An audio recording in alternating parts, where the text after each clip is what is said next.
चुनाव हुए, जिले के चुनाव हो रहे हैं और अपनी सभी सहयोगी पार्टियों के लेकर के 27 में फिर भारतीय जनता पार्टी सरकार बनाई। मिल्कीपुर का चुनाव बड़े बहुमत से भारतीय जनता पार्टी जीती। महाकुंभ अर्धकुंभ ये सदियों से होता चला है। आने वाले 27 के चुनाव में ये दोनों सीटें जो गड़बड़ हुई ये भी भारतीय जनता पार्टी जीतेगी। करोड़ों लोगों का प्रतिदिन स्नान हो रहा है, पूरे देश दुनिया के लोग उस आयोजन में आ रहे हैं। जो जिक्र करते हैं आने वाले चुनाव में कहीं कोई जिक्र नहीं होगा। इस बार तो जरूर थोड़ा जनता बहकावे में आ गई। कैबिनेट मिनिस्टर राकेश सचार ने बड़ा बयान दिया है। उन्होंने मीडिया से मुखातिब होते हुए बताया कि 2027 का चुनाव भारतीय जनता पार्टी जीतेगी। उन्होंने महाकुंभ पर भी बोलते हुए कहा कि महाकुंभ का आयोजन आज से नहीं सदियों से हो रहा है। वहीं इन सबके बीच में मिल्कीपुर पर भी बयान दिया उन्होंने कहा कि भाजपा बड़े अंतर से चुनाव जीतने जा रही है। और भी क्या कुछ कहा राकेश सचार ने, इस रिपोर्ट में देखिए। बयान है जो पहले ही से हार रहे हैं तो चुनाव आयोग और कहीं अधिकारियों के ऊपर कहीं इस तरह की बयानबाजी अभी कल करने लगे कि ईवीएम हैक कर लिया। तो चूंकि आपने देखा कि अभी 9 जगह चुनाव थे, 9 में 7 जगह भारतीय जनता पार्टी ने अपने प्रत्याशियों को उपचुनाव में जीत हासिल हुई और 2 जगह चाहे आपका शीशामऊ हो या आपके मैनपुरी हो, दोनों जगह अगर जीत का अंतर भी देखेंगे तो जहां पहले 70,000 75,000 का रहता था वहां 10,000 और 15,000 का अंतर बचा है। और आने वाले 27 के चुनाव में ये दोनों सीटें जो गड़बड़ हुई ये भी भारतीय जनता पार्टी जीतेगी और मिल्कीपुर का चुनाव बड़े बहुमत से भारतीय जनता पार्टी जीतेगी। महाकुंभ को लेकर लगातार ये महाकुंभ अर्धकुंभ ये सदियों से होता चला आया है और योगी सरकार ने बड़ी प्लानिंग से सालों पहले प्लानिंग करके सुरक्षा की व्यवस्था, लोगों के किसी तरह की दिक्कत न हो, ये सारी व्यवस्था को सरकार ने संज्ञान लिया और काम किया। आज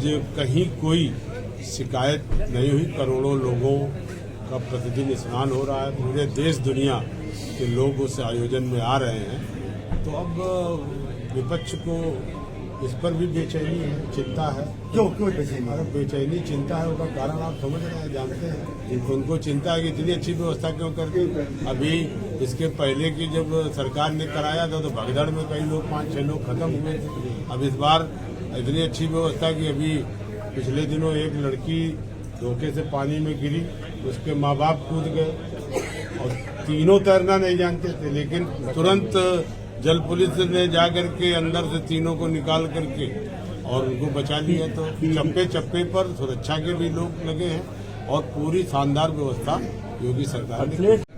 जो जिक्र करते हैं आने वाले चुनाव में कहीं कोई जिक्र नहीं होगा। इस बार तो जरूर थोड़ा जनता बहकावे में आ गई, लेकिन अब आने वाले समय में 27 के चुनाव में भारतीय जनता पार्टी का भी संगठन के चुनाव चल रहा है, मंडल के चुनाव हुए, जिले के चुनाव हो रहे हैं और अपनी सभी सहयोगी पार्टियों के लेकर के 27 में फिर भारतीय जनता पार्टी सरकार बनाएगी।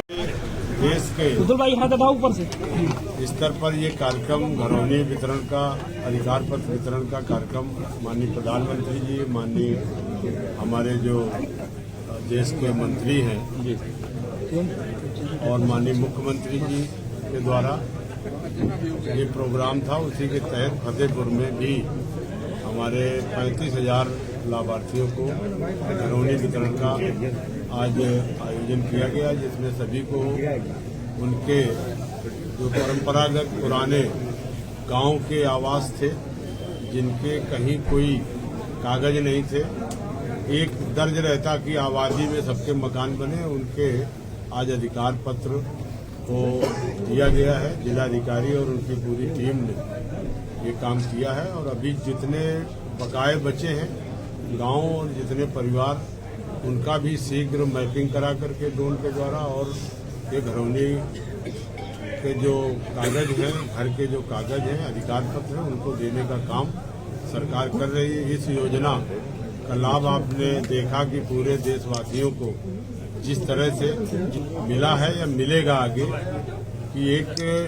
जो मृत प्रॉपर्टी पड़ी रहती थी जिसका इस्तेमाल वो कहीं नहीं कर सकते थे, रहते थे और लाखों रुपए की कीमत की जगह थी, उसको अपने किसी जमानत के उसमें किसी गारंटी पत्र देने में लोन आदि लेने में वो एक ऐसा डॉक्यूमेंट है उसको कि उसका प्रयोग वो सब जगह कर सकता है और उसको लोन लेने में भी उसको लगा सकता है और उसको बैंक भी मान्यता देगा और तमाम तरीके की उसके जीवन में लाभ भी होगा और तमाम तरह के जो छोटे छोटे विवाद रहते थे इस घरौनी के नक्शे बन जाने के बाद परमानेंट रिकॉर्ड एक तहसील के पास है